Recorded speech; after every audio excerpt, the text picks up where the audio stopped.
everyone, welcome back to my marathon training updates. This week is week 11, which is the second last week of the training, and it is also a taper week. This week I'm feeling normal. I no longer have fatigue like I did last week. I'm over the PMSing phase. I'm just happy that that phase passed before the marathon week. On that note, I didn't mention last week when I spoke about PMSing and running, or rather exercise. Another side effect I discovered about strenuous exercise, it's the changes in the female cycle. For some women, their periods completely stop, and for some, the cycle gets delayed. Even the flow and the duration of your periods can change. The training days this week were same as the other weeks. The only difference was the drop in the mileage. On Monday and Thursday, I ran 5 kilometers, and then on Tuesday, it was 6.5 kilometers. And the long run was 13 kilometers yesterday, which I ran with the Virgin Active group as I've been doing lately. My pace was very good. It was just above 6 minutes, and that's not what I usually do. And that's because the group yesterday was running faster, but I didn't notice it was that fast. I only noticed when I looked at the breakdown of the mileage. I did a lot of plus 5 minutes per kilometer, and that's not what I usually do. I normally run plus 6 minutes per kilometer, majority of it, and then at times I'll go into 7. Only a few times it will be 5 minutes plus. But yesterday I did better. I guess I felt the pressure unconsciously from the group.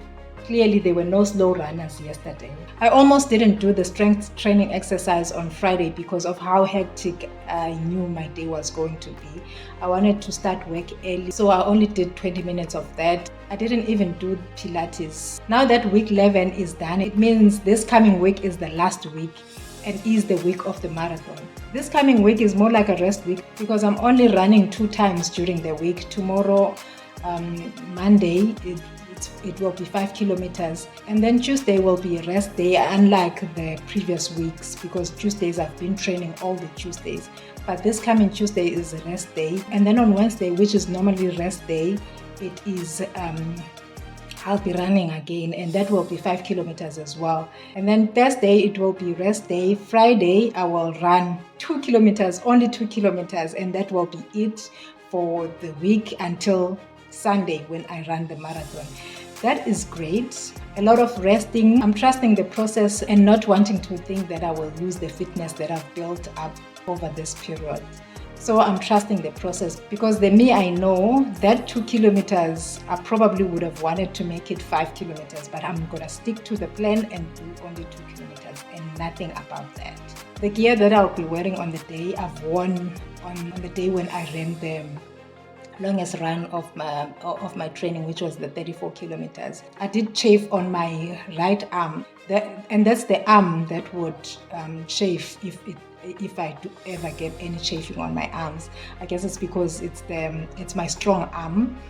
I've made a plan on that. I bought the arm sleeve to protect my underarm from chafing, so I'm sorted. And I also got a new training shoe. It's a different brand.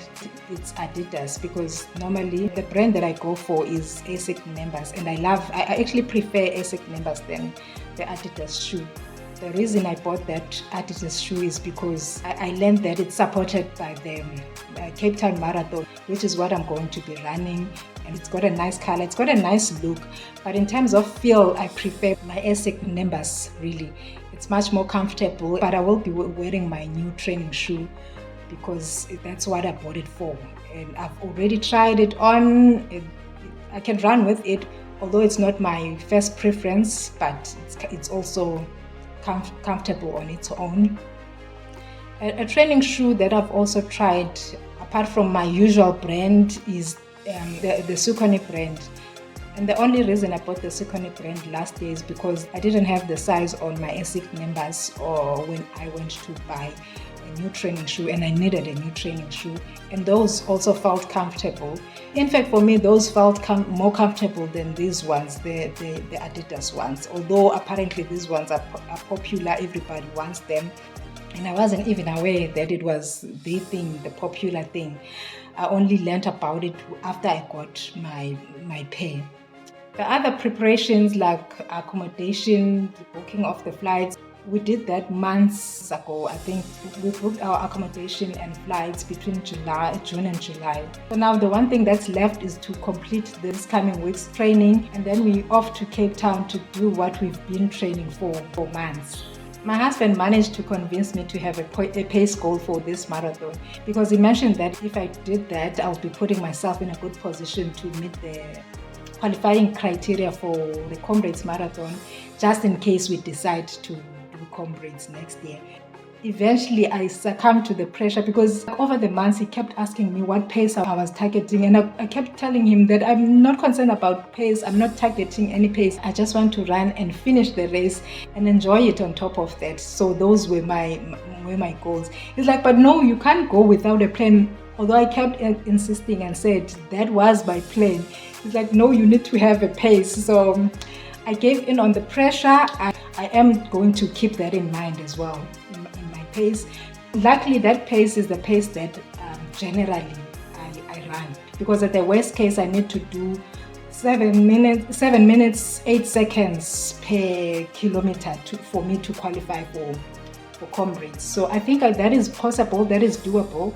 But yeah, I've never ran a marathon, and I can only hope I will be able to do that. If I manage to do that, it will be a cherry on top, although now it has become my goal, recent goal. In fact, as of today, it has become my goal to also keep in mind, at the back of my mind, to keep in mind the qualification criteria for Comrades Marathon. So those are my 3 goals for the marathon. The importance is finishing the marathon in time, which obviously I will, because I think they're giving like 6.5 hours for everyone to finish. And then and the second one is to enjoy the race. I'm planning to enjoy it. That's why I don't want to run too fast. I want to enjoy it and still be able to walk at the end of it. And as of today, and keeping in mind the qualification pace for Comrades Marathon, those are my 3 goals for the Cape Town Marathon. I will now see you during the marathon or after the marathon to give you the final update, and hopefully I'll be able to capture the vibe around and take lots of pictures. So yeah, I will see you again on my final updates next week. Now, don't forget to like, subscribe, share this video with your network to help this channel grow. Thank you so much for your support. I will see you in the next one. Bye.